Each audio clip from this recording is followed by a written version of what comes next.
Ang kwentong ito ay hango sa totoong buhay. Mula ito sa isa nating kabayan na itago na lamang natin sa pangalang Mila. Walang eksaktong taon, probinsya ng Aklan. Mila po, ano bang ginagawa mo sa gubat? Alam mong delikado sa lugar na yun eh. Babae ka pa naman. Wika ni Mang Abner. Wala namang gagalaw dun sa akin eh. Kasama ko naman si Agos. Tugon ni Mila. Ayang ka na naman eh. Sino ba kasi ang Agos na yan? Kaibigan ko po si Agos. Ilang beses ko na pong sinabi sa inyo yung tungkol sa kanya, hindi ba? Oo, ilang beses mo nang sinabi sa akin ng tungkol dyan. Minsan hindi ko pa nakikita eh. Ilang taon na ba siya? Saan siya nakatira? Hindi ko po alam kung ilang taon na si Agos. Pero sa gubat po siya nakatira. Ganun ba? Bakit hindi mo hayain minsan na pumunta dito sa tahanan? Para naman makapagmeryenda. Inaya ko na nga po siya. Pero sabi ni Agos, hindi niya po pwedeng iwanan ng kagubatan eh.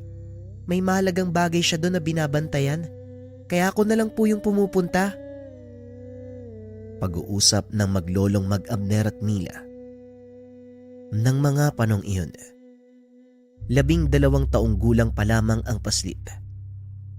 Nakatira sa mabundok na bahagi ng kanilang bayan. Walang kaibigan si Mila sa kanilang lugar dahil napakalayo ng mga bahay doon. Ang pinakamalapit nilang kapitbahay nasa kabilang ilog. Samantalang ang tahanan matatagpuan sa pinakatuktok ng burol na napapaligiran ng mayabong na kagubatan. Ito ang lugar na nakasanayan ni Mila simula nang maulila sa mga magulang. Nangyari ito sa pananalakay ng rebelde. Mabuti na lamang at nadala ang sanggol na si Mila sa bayan nang maganap ang sakuna. Simula noon, hindi na nawalay pa sa piling ng matanda si Mila. Hindi rin inilihim ni Mang Abner ang tungkol sa nangyari sa mga magulang nito. Sa katunayan, 2 beses kada taon kung bumisita ang mga ito sa puntod ng kanyang ama at ina.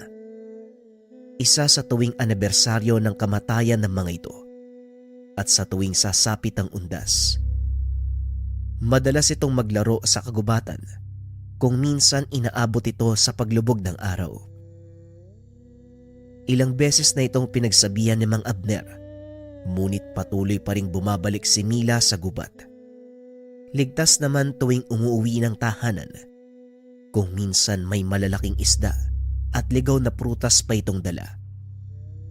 Nagpatuloy ang ganitong gawain ni Mila hanggang sa magdalaga. Sa tuwing uuwi galing ng paaralan, dumidiretso ito sa kagubatan. Mila, ano na naman ang gagawin mo sa gubat? Bibisitahin ko lang ho si Agos. Kanina pa siya nag-aantay eh. Nangako po ako na dadalan ko siya ng kakanin. Gusto ko makilala yung Agos na yan ha. Minsan nga, makasama ko nang makilala ko naman ang kaibigan mo. O siya, huwag kang magpapagabi.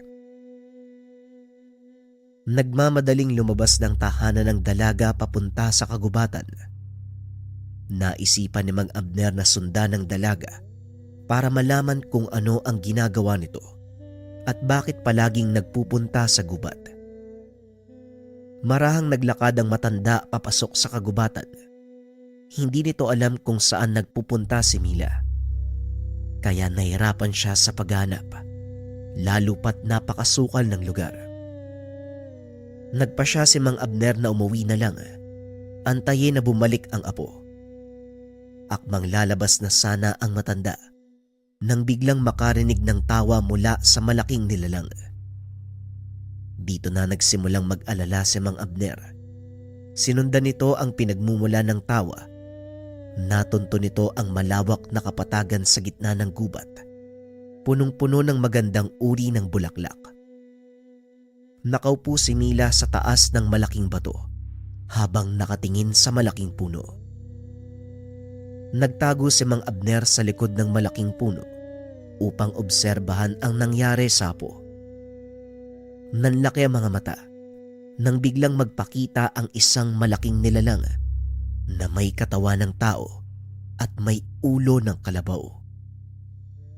Nakaupo ito sa paanan ng malaking puno at kung hindi mo ito mapagmamasdang mabuti, hindi makikita ang figura ng nilalang. Hindi gumawa ng ingay ang matanda. Pinakinggan ang usapan ng dalawa. Alam mo, Agos, nagtataka ako kung bakit ayaw mong lumabas sa kagubatan eh. Sinasabi nga ni Lolo, pumunta ka sa bahay nang makilala ka niya.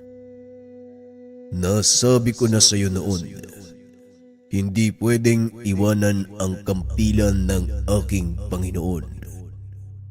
Maraming nilalang ang naghahangad na makuha ito at sa oras na mapasakamay nila ang kampilan, siguradong may mangyayaring masama. Hindi lang sa gubat na ito, kundi maging sa mga pamayanang nasa palibot. Wika ng nilalang sabay tayo. Inilapat ang kamay sa malaking puno. Laking gulat ni Mang Abner nang kunin nito ang sandata mula sa katawan ng puno. Napakaganda ng kampilan na yan ha. Bakit pala ikaw yung nag-aalaga? Sandata yan ng Panginoon mo. At saka sino nga uli yun? Siya Pulakay ang nagmamay-ari ng kampilang ito. Isa sa pinakamalakas na mandirigmang diwata. Ipinagkatiwala niya sa akin ang kampilan dahil isa ko sa mga nilalang na naging katuwang ni Mapulon sa paglikha. Ako lang ang nilalang na may sapat na kakayahan na hawakan at kontrolin ng kapangyarihan ng sandatang ito. Matapos nitong ipaliwanag ang tungkol sa sandata, ibinalik ng nilalang ang sandata sa katawan ng puno. Naku, dumidilim na pala. Kailangan ko nang umuwi. Baka nag-aalala si Lolo Abner. Mag-iingat ka. Hanggang sa muling pagkikita, Mila. Eto, ibigay mo sa matanda. Pasensya na at ito lang ang nakayanan ko. Tugon ni Agos. Sabay abot ng binungkos na dahon ng anahaw. Punong-puno ito ng mga ligaw na prutas. Naku, salamat Agos ha. Paborito ni Lolo yung mga prutas na to eh. Sige na, mauuna na ako. Wika ng dalaga. Mabilis na umalis sa lugar si Mang Abner. Ngunit ibang daan ang tinahak nito. Nagmamadaling maglakad ang matanda. Kaso nga lang biglang humarang ang nilalang. Hindi na nakasigaw pa si Mang Abner dahil sa gulat. Alam kong narinig mo ang lahat ng sinabi ko tungkol sa kampilan. Umaasa ko na hindi ito makakarating sa iba. Wala kang dapat ipag-alala. Kaibigan ang tingin sa'yo ng aking apo, kaya yun din ang tingin ko sa'yo. Ang lihim mo ay magiging lihim ko rin. Pasensya ka na kung nakiisyoso ko at pumasok sa iyong teritoryo. Walang paalam eh, pero nag-aalala ko sa kalagayan ng aking apo. Maraming salamat. Daang taon kong iningatan ang sikreto ng kagubatan at handa akong gawin ang nararapat upang mapanatili ang lihim. Wika ni Agos sabay lakad palayo. Ay, sandali lang, Sarangay. Maraming salamat sa ibinigay mong prutas. Bagyang huminto ang nilalang at kumaway. Matapos ay kaagad ding naglaho. Nakahinga ng maluwag si Mang Abner dahil ang buong akala nito may mangyayaring masama sa kanya. Pagdating nito sa tahanan, nasa loob ng bahay ang dalaga, nagbubuklat ng kanyang mga aralin. O Lolo, mukhang ikaw yung ginabi ng uwi ah. Saan ka nang galing? Buwaba ako sa kabisera para bumili ng gas na ilalagay sa mga gasera, oo. Nakalimutan kong bumili kaninang umaga eh. Maputik po ba yung daan sa kabisera? Parang hindi naman. Tanong ni Mila habang nakatingin sa paa ng matanda. Ah, medyo madilim na kasi. Hindi ko na malaya na dumiretso pala ako sa paliguan ng kalabaw. Mabuti na lang kamo talaga mababaw. O siya, ikaw na maglagay ng gas sa mga ilawan natin. Maghuhugas lang ako ng paa. Wika ni Mang Abner. Sinunod ng dalaga ang utos ng matanda. Pagkatapos kumain ng mga ito ng hapunan, binanggit ni Mila ang tungkol sa mga regalong ipinabibigay ng kaibigan. Napangiti na lang si Mang Abner. Wala po ba kayong sasabihin? Edi salamat sa kaibigan mo. Nagtaka ang dalaga. Kadalasan nagtatanong pa ito ng kung ano-ano at kung saan kinuha ng dalaga ang mga prutas. Kesyo baka namitas ito sa taniman sa paligid o nanguha lang ito ng walang paalam. Naninibago tuloy ako sa iyo, Lolo. Diba dati, sinasabihan niyo pa ako eh. Baka kung saan kinuha yung mga prutas. Alam ko na rin naman ang isasagot mo sa akin. Bakit pa ako magtatanong? Sige na, magpahinga ka na. Maaga ka pang papasok bukas. Kinabukasan maagang umalis si Mila papunta sa paaralan. Sinamantala ni Mang Abner ang pagkakataon upang makabalik sa loob ng gubat. Nagdala ito ng mga kakanin at isang malaking lalagyan ng lambanog. Nagpunta ito sa lugar kung saan nakikita sila Mila at ang nilalang. Inilapag ang mga dala sa malaking puno at naupo. Kaibigan, pagpasensyahan mo ang muli kong pagpasok dito sa teritoryo. Pero wala akong masamang intensyon. Eto, nagdala ko ng ilang pasalubong. Halika, pagsaluhan natin ang mga ito. Wika ni Mang Abner. Nag-antay ito ng ilang minuto. Ngunit hindi nagpakita ang nilalang. Akmang aalis na sana ito nang maramdaman na may kumilos. Anong kailangan mo? Nag-abala kang magdala ng mga kakanin. At tama ba ang naamoy ko? Lambanog. Walang kaso yan. Nagpapasalamat lang ako sa pakikipagkaibigan mo sa apo ko. Tugon ni Mang Abner at muli itong naupo at hinarap ang nilalang. Hindi na lingid sa iyo ang tungkol sa kampilan. Ilang tao na ang nakasalamuha ko. Iisa lang ang pakay nila, ang kapangyarihan ng kampilan. Iba si Mila, dahil hindi ko nakita sa kanya ang pagiging sakim sa kapangyarihan. Dalisay ang puso ng apo mo, kaya hindi mahirap sa akin ang pagkatiwala ng batang iyon. Inosente ang isipan ni Mela pagdating sa usapin ng kapangyarihan, kaya wala kang dapat alalahanin. Pero ang gusto ko malaman kung paano mong nakilala at naging kaibigan si Mela. Wika ni Mang Abner. Pinaliwanag ni Agos ang buong pangyayari. Kaunting pagbabalik tanaw. Minsang nakaupo sa kapatagan ang sarangay. Nang makarinig ito ng iyak ng sanggol, sinundan ito ng nilalang at natagpuan ng isang bagay na nasa tuktok ng burol. Sinubukan itong lumapit, ngunit hindi siya pwedeng lumabas ng gubat dahil sa pananggalang na nakapaligid. Hindi alam ni Agos kung ano ang dahilan, ngunit tuwing umiiyak ang sanggol na si Mila, pinupuntahan niya ito at pinapatugtog ang kanyang plauta. Ito ang ginagawa ni Agos hanggang sa dumating ang pagkakataong nakapaglalakad na si Mila. Naligaw ito sa loob ng gubat. Nataranta si Mang Abner sa kakahanap sa paslit. Ngunit pagsapit ng hapon, umuwi ito na may mga dalang prutas. Balik tayo sa kasalukuyan. Nauunawaan ko na.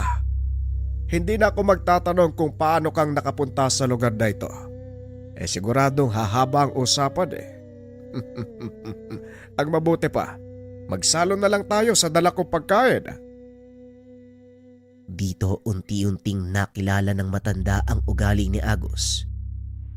Sa kabila ng laki nito at nakakatakot na anyo, may nakatagong kabaitan at masayahing personalidad.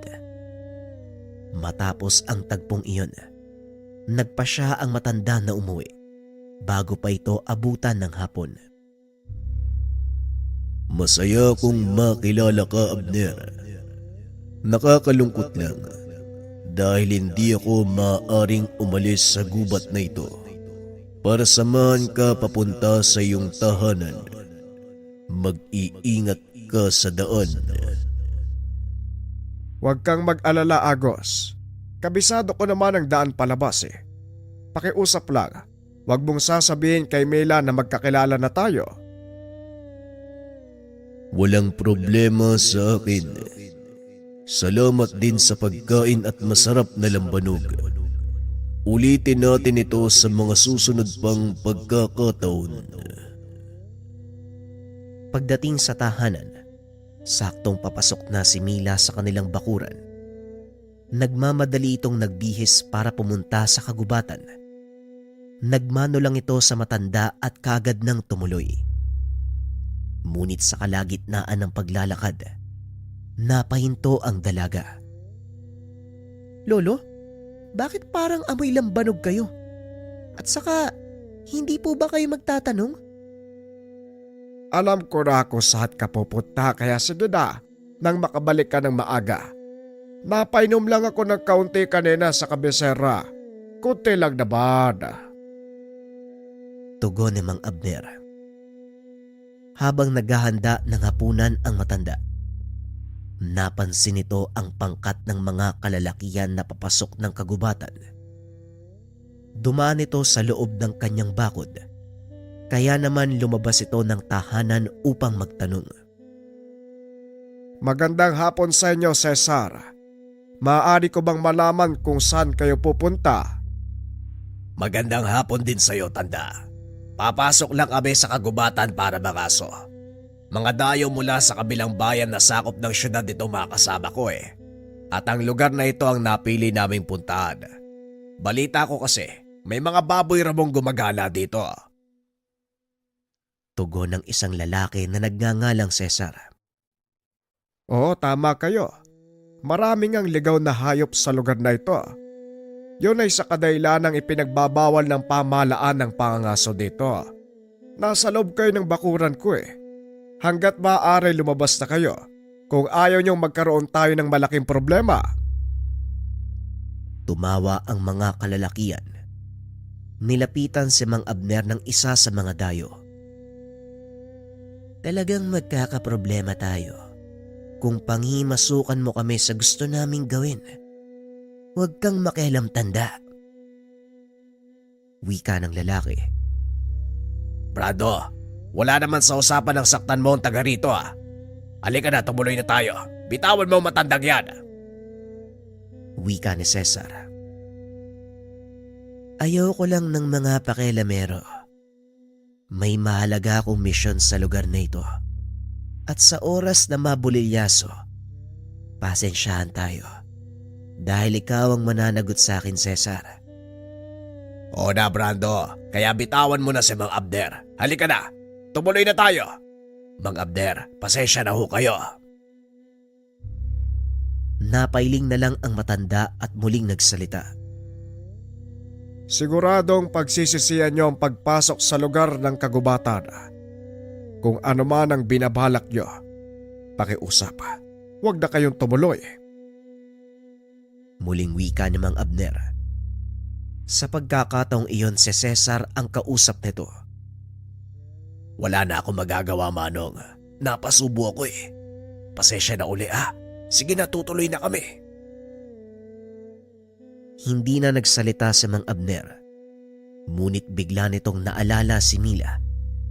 Kasalukuyan nitong nasa loob ng kagubatan. Dali-daling pumasok ang matanda ngunit sa kabilang bahagi dumaan. Mas mabilis ang daanang iyon.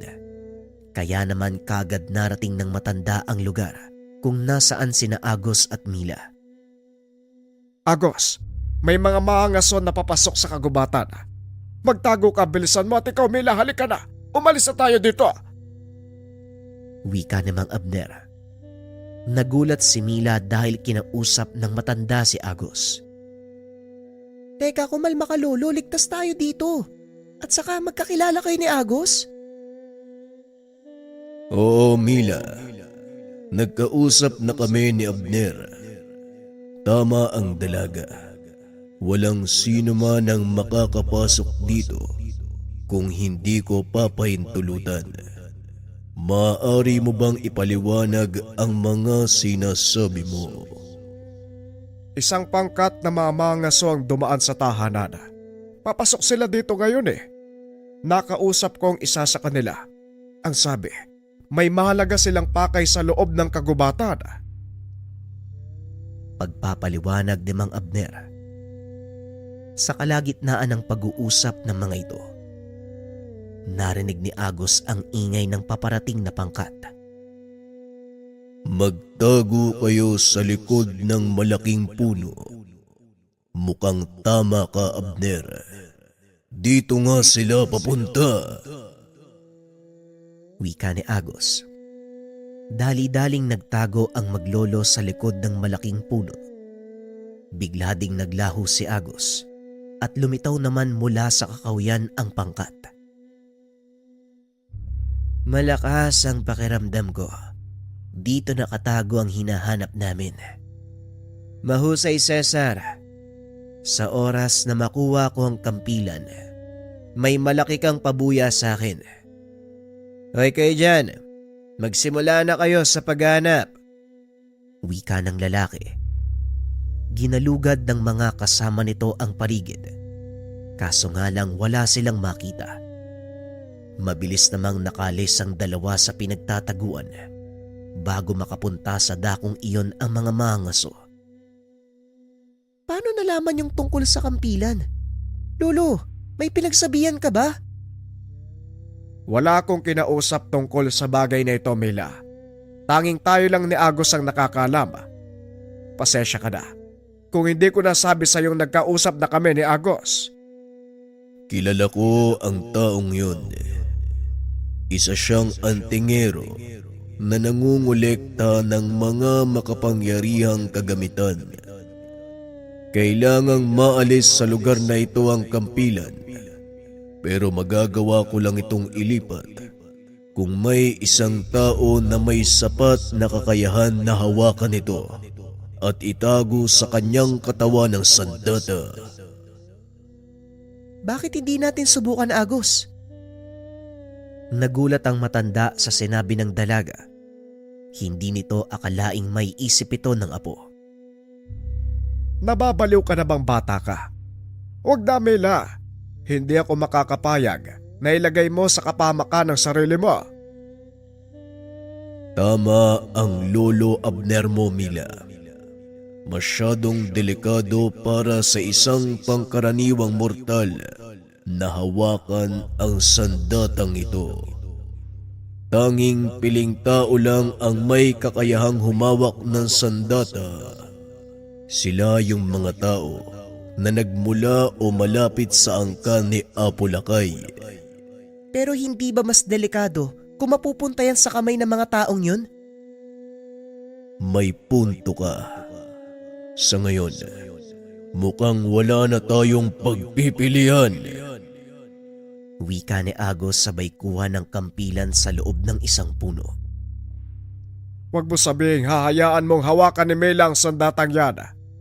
Sa oras na may mangyari sa aking apo, gagawin kitang pang-araro sa bukid, Agos. Ano man ang mangyari sa apo mo, ako ang mananagot. Kaya Mila, bilisan mo. Wala na tayong oras. Wika ni Agos. Hinawakan ng dalaga ang kampilan. Laking gulat ni Mang Abner. Biglang naglabas ng gintong liwanag. Napapikit ang matanda at nang dumilat ito ay wala na ang kampilan. Anong nangyari? Nasaan ang kampilan? Nasa loob ng katawan ni Mila. Mamaya natin pag-usapan ng tungkol dyan. Sa ngayon, kailangan nating makaalis sa lugar na ito. Paniguradong nakita ng mga taong yun ang liwanag. Dali-daling tumakbo palabas ng gubat si Mang Abner hanggang sa makarating sila sa tahanan. Nagulat si Mila dahil nagawang sumama ni Agos palabas ng kagubatan. Teka, di ba ang sabi mo bawal kang lumabas ng gubat? Anong ginagawa mo dito? Hinawakan ni Agos ang kanyang dibdib. Naramdaman ni Mila ang pagbigat ng kanang braso. Unti-unting lumitaw ang gintong kadena na nakakabit sa leeg ni Agos. Nakatali sa akin ang kampilan. Kung nasa nito, kailangang naroon din ako. Anong mangyayari kay Mila? Ngayon nasa loob ng katawan ng apo ko ang kampilan. Wala kang dapat ipag-alala. Dahil tinanggap ng katawan ni Mila ang kampilan, kung hindi karapat-dapat ang apo mo, kanina pa lang sumabog na ang katawan niya. Ito ang ipinagtataka ko.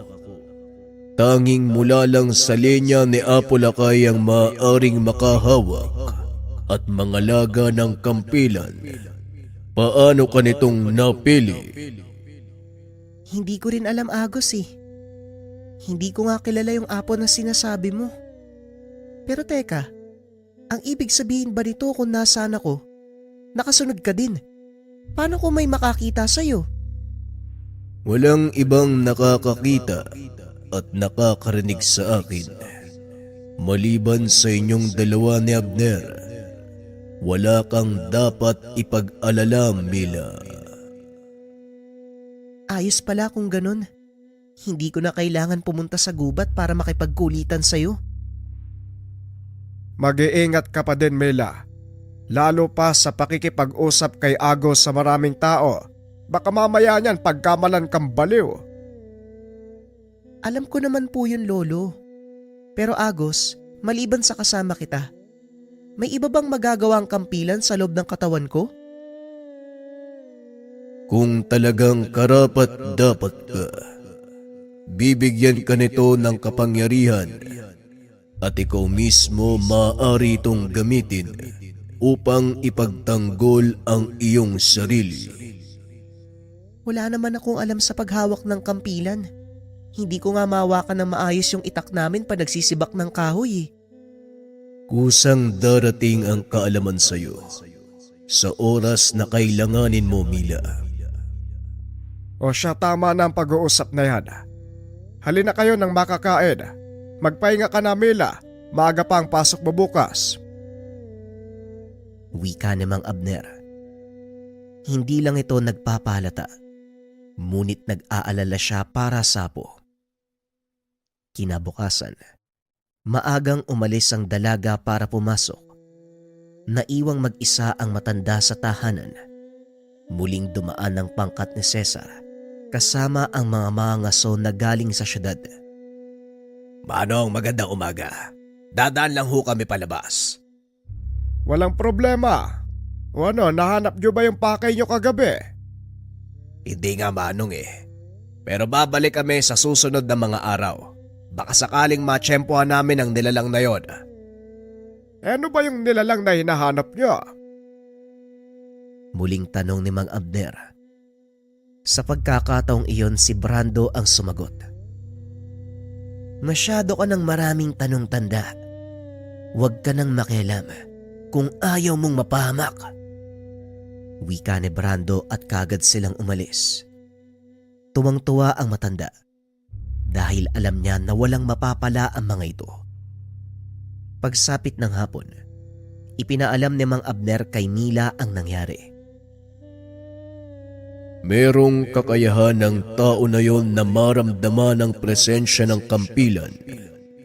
At sa oras na mapalapit si Mila sa kanya, may posibilidad na malaman nito ang kinaroroonan ng sandata Mila, mukhang kailangan mong pag-aralan ang paggamit ng kampilan ni Apo Lakay. Hindi ba ang sabi mo sa akin, kusang darating sa akin ng kaalaman sa oras na kailanganin ko?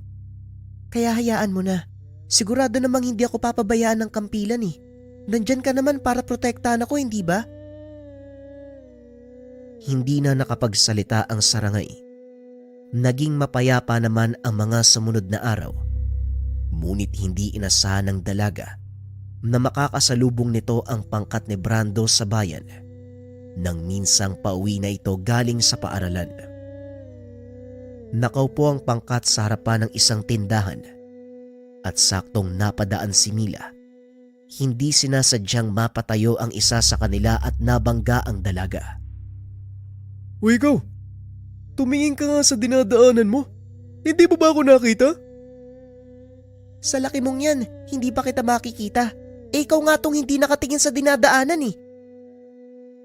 Pinagtawanan ng mga kasama ang lalaki, dahilan para magalit ito. Inambahan ng sampalang dalaga, ngunit biglang hinawakan ni Brando ang kanyang kamay. Hindi ganyan ang pagtrato sa mga babae, Bustos. At ikaw naman masyadong matalas ang dila mo. Mag-iingat ka dahil hindi mo kami kilala. Wika ni Brando. Nanlaki ang mga mata ng dalaga dahil pamilyar sa kanya ang taong iyon. Sige po, pasensya na po kayo ha. Aalis na lang po ako. Tugon ng dalaga. Akmang aalis na sana ito nang biglang hawakan ni Brando ang kanyang kamay. Sandali lang. Mukhang nakakaaliw ka naman. Bakit hindi mo na lang kami samahang uminom? Nakakawalang ganang uminom kung kami lang eh. At saka, iniyaw na isda lang ang pulutan. Bakit hindi mo kami aliwin ng isang magandang sayaw? Nasisiraan ka na ba ng ulo? Bakit naman ako sasayaw para sa inyo? Bitawan mo ko, kung hindi sasamain ka. Tumawa ng malakas si Brando. Nagsipagtawanan na din ang mga kasama. Hinawakan ng dalaga sa braso at tinutukan ng patalim sa leeg. Alam mo bang walang tumatanggi sa akin sa syudad? Ikaw, sino ka sa tingin mo para tanggihan ako? Wika ni Brando habang inaamoy ang buhok ni Mila. Pasensya na ha, pero wala ka sa syudad. Tugon ng dalaga sabay suntok sa sikmura. Dahilan para mabitawan ang hawak na patalim. Namilipit sa sakit ang dalaga, sinugod ng mga kalalakian ng dalaga at sa pagkakataong iyon, hindi inasahan ni Mila ang susunod na mangyayari. Biglang lumitaw sa kanyang harapan si Agos, hinambalos sa mga papasugod na kalaban. Nagsipagtalsikan ng mga ito at tumama sa kalapit na pwesto. Nanlaki ang mga mata ni Brando nang makita ang malahiganteng nilalang. Tumayo ito at bumunot ng itak sabay sugod kay Mila. Kahit anong mangyari, wag na wag mong gagamitin ang kampilan. Maliban na lang kung handa kang pumatay. Sa palagay ko, ipapaubaya ko na sa iyo ang isang yan. Wika ni Mila. Hinarangan ni Agos ang papasugod na kalaban at hinawi ang sandata. Ang dakilang sarangay. Anong ginagawa mo sa katawan ng dalagang yan? At paano? Teka, hindi ba ikaw ang tagapagbantay ng kampilan? Nangangahulugan na nasa katawan ng babaeng yan ang sandata. Naloko na. Mukhang kailangan na nating tapusin yung laban, Agos.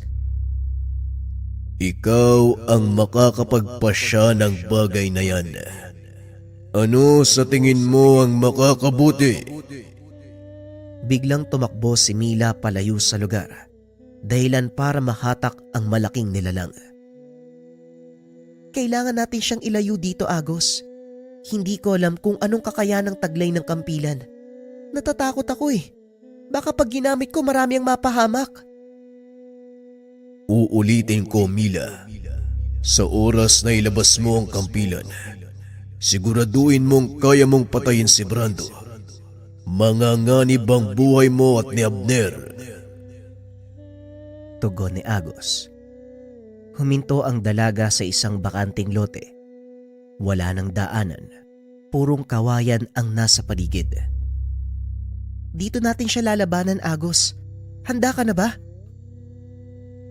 Inilabas ni Agos ang kanyang sandata na noon pa lamang nakita ng dalaga. Napakalaking palakol na may 2 talim. Nang ilapat sa lupa ay bahagyang umuga ang paligid. Pambihira yung palakol na yan. Wala bang mas lalaki dyan? Mas matangkad pa yung talim niyan sa akin eh. Ito ang sandata ko at sanay ako sa paggamit nito. Ngayon ilabas mo ang kampilan. Paano ko gagawin yun? Eh, ikaw yung nagpasok nun sa akin, di ba? Pwede ba, Mila? Ayusin mo ang pananalita mo. Baka may makarinig sa iyong engkanto. Ibang isipin. Pasensya sila. Ganito ako magsalita eh. Ano? Paano ko ilalabas ang kampilan? Ilahad mo ang mga palad mo, Mila. Pakiramdaman ang hawakan ng sandata sa kamay mo. Isipin mong mabuti ang itsura nito. Pag-uusap ng dalawa. Papalapit na si Brando ng mga sandaling iyon. Habang naglalakad, napapansin ni Agos ang malakas na enerhiya lumalabas sa katawan ng kalaban. Bilisan mo, Mila. Nandyan ang kalaban. Huwag mo nga akong madaliin. Hindi ko nga alam kung paano eh. Maya-maya ay tumakbo si Brando papalapit sa kanila. Inilabas nito ang kanyang itak. Tumalon pa itaas. Laking gulat ni Agos nang biglang magbago ang anyo ng sandata ni Brando. Dali-daling binuhat ng sarangay ang malaking palakol. Sinangga ang atake ng kalaban. Malakas sa bugso ng enerhiya ang kumawala sa pagbabanggaan ng 2 sandata. Samantalang si Mila naman, patuloy na sinusubukan na palabasin ang kampilan sa kanyang mga kamay. Nahihirapan ito. Hindi niya maituon ng pansin sa ginagawa habang nakikipaglaban si Agos. Maya-maya pa, nakarinig ng boses ang dalaga. Sa palagay mo, karapat-dapat ka ba sa paghawak ng sandatang ito? Wika ng tinig. Habang nakapikit, nakikita ng dalaga ang isang matipunong lalaki na nakasuot ng gintong tapis. May hawak itong 2 kampilan, nakawig sa sandatang itinago ni Agos sa kanyang katawan. Hindi ko masasabi kung karapat-dapat ako. At kung sino ka man, ikaw ang makakapagsabi nun. Napangiti ang lalaki. Binunot ang 2 kampilan. Nagliwanag ng husto ang katawan. Biglang naglaho pagdilat ng dalaga. Hawak na nito ang 2 kampilan sa kanyang mga kamay. Pinagduduktong ito ng 2 kadena na konektado naman sa katawan ni Agos. Napalingon si Agos. Nakita ang 2 kampilan. Mukhang minaliit ko ang kakayahan mo. Hindi lang isang kampilan ang nagawa mong palabasin, kundi maging ang kakambal nito. Mamaya na tayo mag-usap, Agos. Marami kang dapat ipaliwanag sa akin. Tugon ni Mila. Sabay sugod sa kinakatayuan ni Brando. Nagulat ang lalaki. Hindi nito inaasahang masisilayan niya ang aktwal na sandata sa kamay ng dalaga. Sino ka? At paano mong nagagamit ng maayos ang kampilan ng mandirigmang diwata? Hindi ko rin masasagot yung katanungan mo. Ang alam ko lang, isa akong pangkaraniwang dalaga na may kaibigang taong kalabaw. Pag-uusap ng dalawa. Sa isang wasiwas lang ni Mila ng hawak na sandata, nagawang wasakin ng sandata ni Brando. Nawalan ito ng malay. Napanganga ang dalaga. Hindi nito inakalang ganong kalakas ang kapangyarihan ng kampilan. Nasaksiyan mo ang pinsalang maaring maidulot ng kampilan ni Apo Lakay. Ngayon siguro naman, alam mo na ang dahilan kung bakit hindi ito pwedeng mapasakamay ng mga taong hindi karapat-dapat. Oo, Agos. Naiintindihan ko na. Siguro naman wala nang magagawa yung isang yan, no? Wala na, Mila. Sabay na nawala ang kanyang kakayahan sa pagkawasak ng sandata. Hindi na makakalaban ang taong yan. Pag-uusap ng dalawa. Kaso nga lang, dahan-dahang bumangon si Brando. Nagawa niyo man akong talunin, pero may mga taong higit na mas malakas kung ikukumpara sa akin. Hindi sila titigil hanggat hindi na kukuha ang sandatang nasa kamay mo. Wika ni Brando. Huminto sa paglalakad ang dalawa at tumugon. Sa oras na dumating ang araw na yun, sisiguraduhin ko rin sa'yo. Nakahanda ako para harapin sila. Tumawa ng malakas si Brando at muling nagsalita. Hindi mo alam ang sinasabi mo. Wala kang alam sa puwersang kinakaharap mo, bata. Hindi na ituloy ni Brando ang sasabihin. Bumulwak ang dugo sa bunganga. Nangisay, nalagutan ng hininga. Mas malakas na nilalang ang may hawak sa kanila.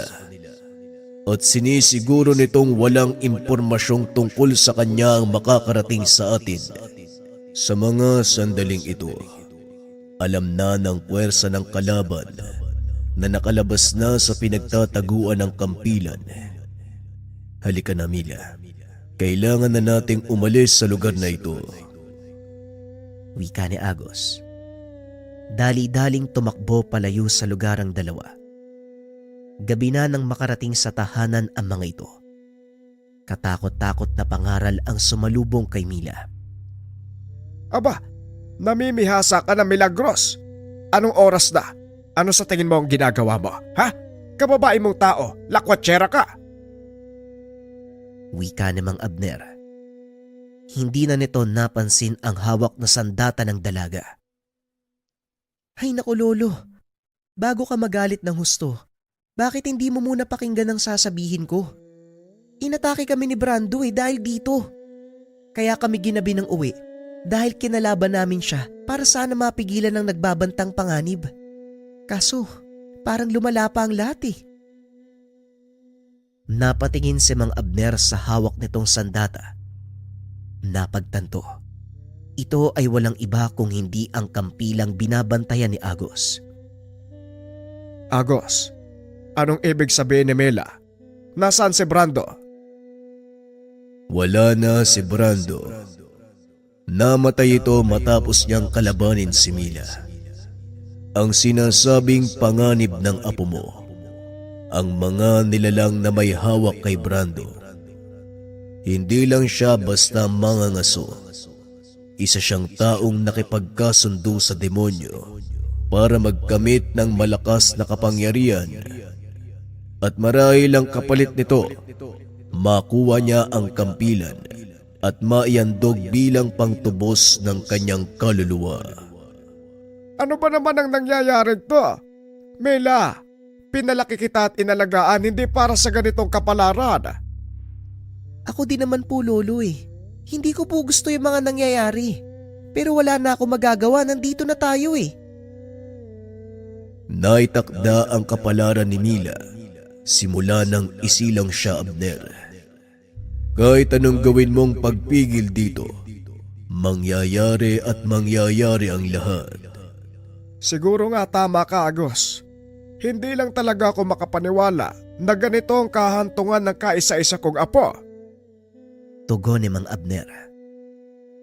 Nang gabing iyon, naupo si Mila sa atangan at naalala ang lalaking nakita habang pilit na inilalabas ang kampilan.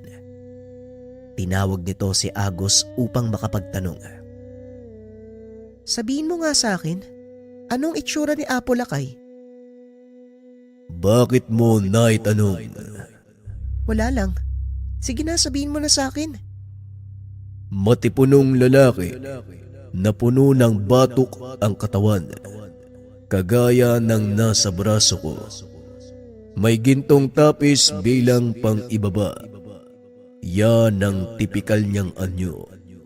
Pero sa oras na nakikipaglaban ng diwata, iba ang kasuotan nito.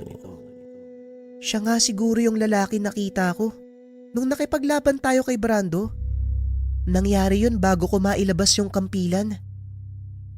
Saan mo siya nakita? Sa isipan ko, hindi ko alam kung namamalikmata ako o totoo ba yun? Pero tinanong niya ako kung karapat dapat bang mapasakin ang kampilan. Ano ang sinagot mo? Sana lang naging magalang ka sa pananalita. Ang sinabi ko sa kanya, siya lang ang makakatukoy kung karapat dapat ba ako o hindi. Naku, mahabaging lalahon. Hindi ka ba talaga magbabago, Mila? Hindi ko mawari kung saan mo nakuha ang pamamaraan ng pananalita mo. Masyado kang magaslaw na parang walang pinag-aralan. Nang kapanahunan namin, hindi ganyan kumilos ang mga kababaihan. Nagbabago din ang panahon, Agos, gaya ng ugali ng tao, no? Dahil kailangan mo makiangkop sa paligid mo. Ganto lang naman ako manalita pero hindi ko naman nakakalimutan ang pagpapalaga sa kapwa. Siguro nga tama ka. Pero ang taong nakita mo, walang iba kung hindi si Apo Lakay, ang bathala ng mga mandirigmang diwata. Kung ganun, karapat dapat ako sa kampilan? Sa hindi malamang kadahilanan, Mila, oo, karapat dapat ka. Salamat naman. Akala ko tsamba lang Anong tsamba? Ano ang ibig mong sabihin sa salitang yon? Tsamba, naswertehan, ganun. Kahit kailan, hindi ko talaga maunawaan ng mga sinasabi mo. Pwede bang gumamit ka ng pangkaraniwang salita ng mga tao? Pero maiba ko, Agos. Ano bang nangyayari? Ngayong nalaman na ng kalaban ng tungkol sa kampilan, anong magaganap? Malaking kaguluhan ang paparating nila. Patawad kung nadamay kayo ng lolo Abner mo. Hindi ko na dapat ipinakilala sa iyo ang kampilan. Ano ka ba, Agos? Di ba nga ang sabi mo, kapalaran ko to Wala nang makakapigil nun. Wala kang dapat ihingi ng tawad. Ang kailangan nating gawin, pagandaan ang mga susunod na mangyayari. Pag-uusap ng dalawa. Nang mga sumunod na araw, nagsimulang magsanay si Mila. Bagaman hindi naman ito kailangan, pinili ng dalagang sanayin ng sarili sa pakikipaglaban. Sa tulong ni Agos, natuto si Mila sa larangan ng arnis, na pangunahing elemento sa paggamit ng kampilan. Kaunting kalaman, si Lapu-Lapu ay biyasa sa larong arnis, maging ang ilan sa mga sinaunang Pilipino, dahil hindi ka makakahawak ng kampilan kung hindi mo matututunan ang arnis. Naging biyasa ang dalaga sa pagtatanggol sa sarili, hanggang sa sinubukan nitong gamitin ang dalawang kampilan upang tuluyang makontrol ang taglay niyang lakas. Ang kampilan ni Apo Lakay may kakayahang gamitin ang parehong elemento ng kidlat at apoy. Parehong mapanganib na elemento na kung hindi magagamit ng maayos, kapamakan ang may dudulot sa gumagamit at kapaligiran. Wika ni Agos. Ipinaliwanag nito kay Mila ang taglay na kapangyarihan ng kampilan. Kung meron mang makakita ng totoong lakas nito, walang iba kung hindi ang sarangay. Magkwento ka nga tungkol sa mga panahong nakasama mo si Apo Lakay.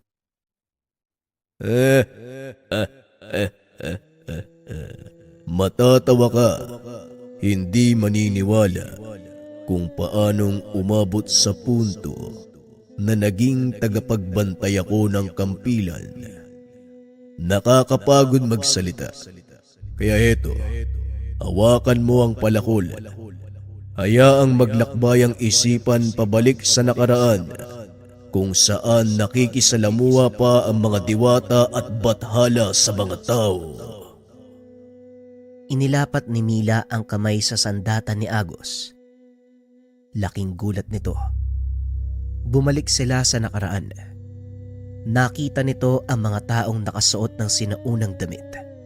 Ang mga lalaki ay nakabahag, habang ang kababaihan naman nakatapis na mga hinabing tela mula sa hibla ng abaka.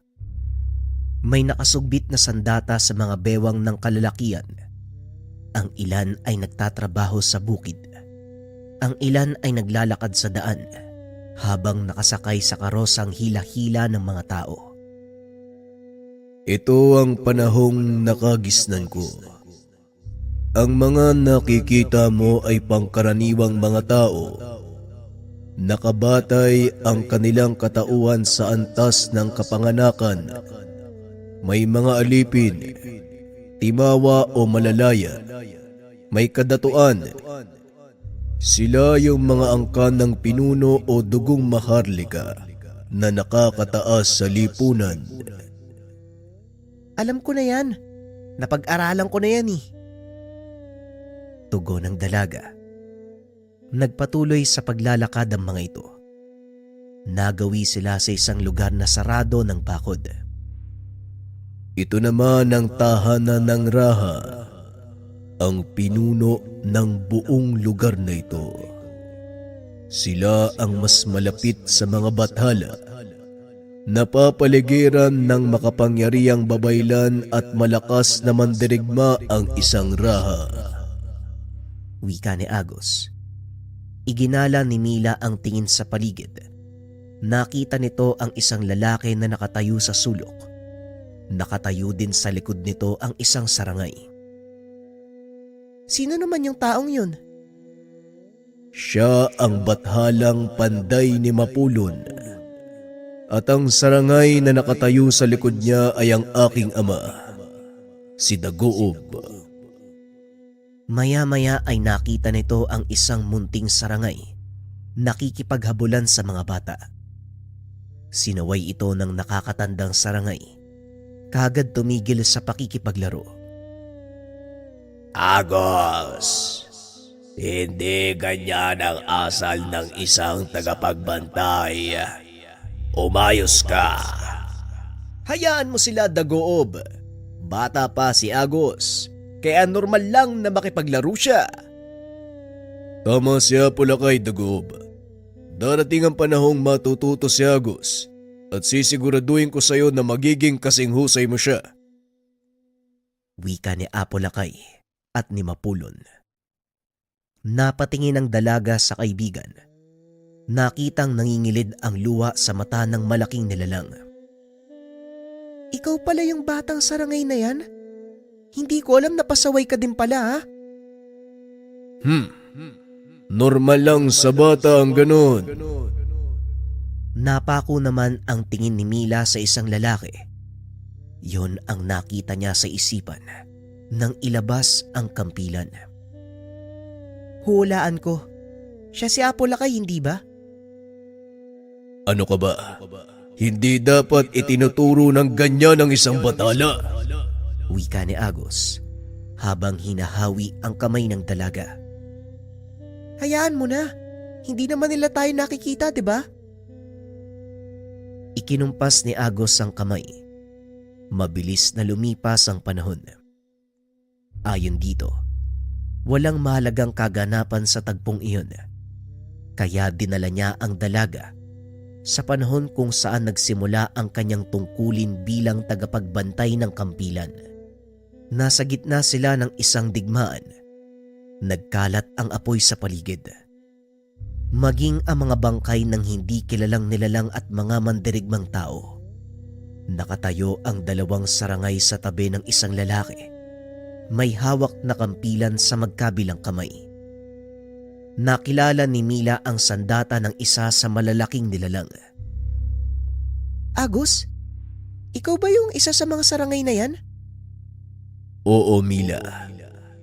Tumayo kami sa likod ni Apo Lakay nang panahong humarap sa malaking digmaan ang mga bathala. Sino ang kalaban? Walang iba. Ang puwersa ni Raha Ituman, ang kansila ng aswang na nakakapaglakad sa liwanag ng araw. Wika ni Agus. Masyadong mabilis na tumakbo ang nilalang na may hawak na dalawang kampilan. Sinundan ito ng dalawang sarangay. Sinugod ang pinuno ng kalaban. Nagawa nila itong talunin gamit ang kapangyarihan ng bathala. Ikinulong ang pinuno ng kalaban sa loob ng isang sandata. At bilang tagapagbantay, itinalaga ang ama ni Agus na si Dagoob. Narinig ng dalaga na magsalita si Apo Lakay. Kailangan kong bumalik sa Saad, Agus. Iiwanan ko sa pangangalaga mo ang aking mga kampilan. Pangangalagaan mo ito hanggang sa magbalik ako. Wika ng Apo. Tumango lang si Agus at lumuhod. Matapos ay biglang nawala ang lalaki. Lulan ng gintong liwanag. Para sa mga interesado sa episode 2, comment lang ng #upload mo na yan. Maraming salamat.